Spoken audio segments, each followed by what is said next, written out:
And champions, the Tigers of Nigeria have emerged champions of the 2019 FIBA Afrobasket Championships in Dakar, Senegal. The Tigers edged host Senegal 60-55 points in the final to retain the title they won in 2017 and their fourth overall. The Tigers began the enthralling encounter on a bright note, winning their first quarter 14-10 points, second quarter 18-14 points, and third quarter 18-13 points. But the Senegalese fought back in the fourth quarter, 18-12 points, but it was a little too late as the Tigers coasted home to victory. The Tigers center Evelyn Nakato posted 14 points, 9 rebounds, 1 assist and 2 steals to emerge top performer for Nigeria, while Maria Diop earned 12 points, 5 rebounds, 1 assist and 1 steal for Senegal. The Guinea Football Federation, FUGI-FUT, has placed a life ban on former coach Paul Putt and a 7-year suspension on the federation's vice president Amadou Diaby. FUGI-FUT's Ethics Commission ruled that both Putt and Diaby had allegedly breached the institution's code of ethics and its code of discipline. Putt was in charge of Guinea at the 2019 Africa Cup of Nations, where the Sili Nationale exited the tournament in the round of 16. The Ethics Commission also ordered Putt to pay €100,000, while Diaby €25,000. John Lundstrom's goal has given Sheffield United their first Premier League win since 2007 after beating Crystal Palace 1-0 at Bramall Lane. Lundstrom scored 3 minutes into the second half, turning home the rebound from Luke Freeman's shot after Vincent Guaita had palmed it into his path. Super Eagles midfielder Wilfred Ndidi scored with a pinpoint header as Leicester City forced Chelsea to a 1-1 at Stamford Bridge. Former Arsenal and Chelsea left-back Ashley Cole has announced his retirement from football at the age of 38. Cole spent the second half of last season on loan at Derby County in the Championship, but following the end of his spell at Pride Park, he was brought a glittering career to an end. Well, during a decorated career which spanned 2 decades, Cole won 3 Premier League titles, 7 FA Cups, the League Cup, Europa League and the Champions League across spells with Arsenal and Chelsea. On the international stage, Cole had 107 appearances for England after representing his country at 3 World Cups and 2 European Championships.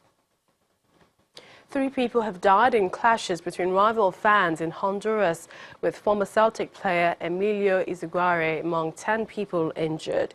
Violence broke out inside and outside the stadium before the derby between Olimpia and Montagua in Tegucigalpa.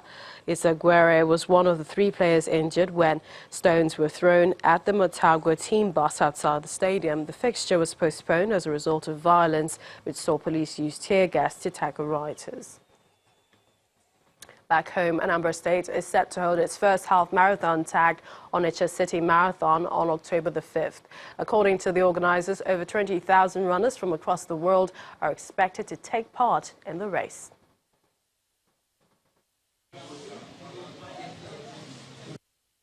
It's the first city marathon, road race, half marathon in Nigeria. I may not talk about Africa for now, that received certification before the maiden events. And we are glad to have the partnership in the face of marathon in Nigeria in our mentor, whom we call, you call him Skippo, we call him mentor, we call him the face of marathon in Africa. And I tell us we are not going to take it for light, because our vision is to become the best reference half marathon in Africa.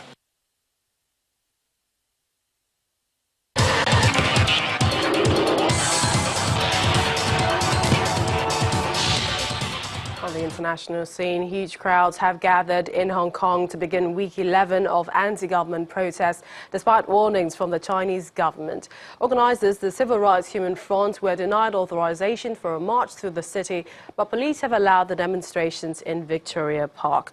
Residents and citizens have been worried over violence, which have intensified in the past few weeks, and police have frequently fired tear gas and rubber bullets. However, the Chinese government has hardened its rhetoric following the airport unrest, condemning it as behavior that is close to terrorism. Residents of the Afghan capital, Kabul, have begun burying their dead after a bomb exploded at a wedding hall, killing 63 people, wounding more than 180 others.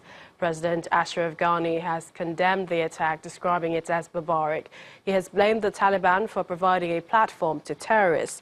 An IS statement said that one of its fighters blew himself up at a large gathering, while others detonated a parked explosives-laden vehicle when emergency services arrived.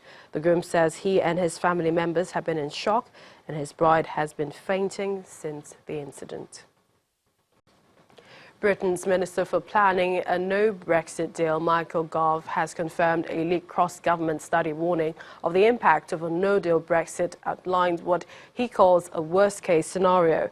Mr. Gove, who is responsible for no-deal preparation, said the document was old and Brexit planning had accelerated since Boris Johnson became Prime Minister. He did acknowledge, however, that no deal would bring disruptions. The old deal that was negotiated,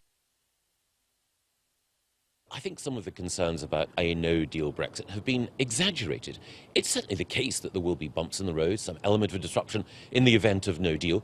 But the document that has appeared in the Sunday Times was an attempt in the past to work out what the very, very worst situation would be so that we could take steps to mitigate that. And we have taken steps, not just to deal with some of the risks, but also to make sure that our economy and our country are better placed than ever to leave the European Union on October the 31st. And the main news again. President Buhari and the All Progressives Congress APC have asked the Presidential Election Petitions Tribunal to dismiss the petition filed by the People's Democratic Party and its candidate Alhaji Atiku Abubakar. Also today, President of Senate Ahmed Lawan condemned the physical assault on former Deputy President of Senate Ike Ekweremadu in Germany. Islamic Movement in Nigeria, IMN, has denied claims by the federal government that its leader, Sheikh Ibrahim El-Zakzaki, planned to seek asylum in India during his medical trip. And hundreds of thousands of protesters have begun anti-government peaceful march in Hong Kong. Well, that's the news at 10 tonight. Many thanks for watching. I'm Millicent Walker. Have a good night.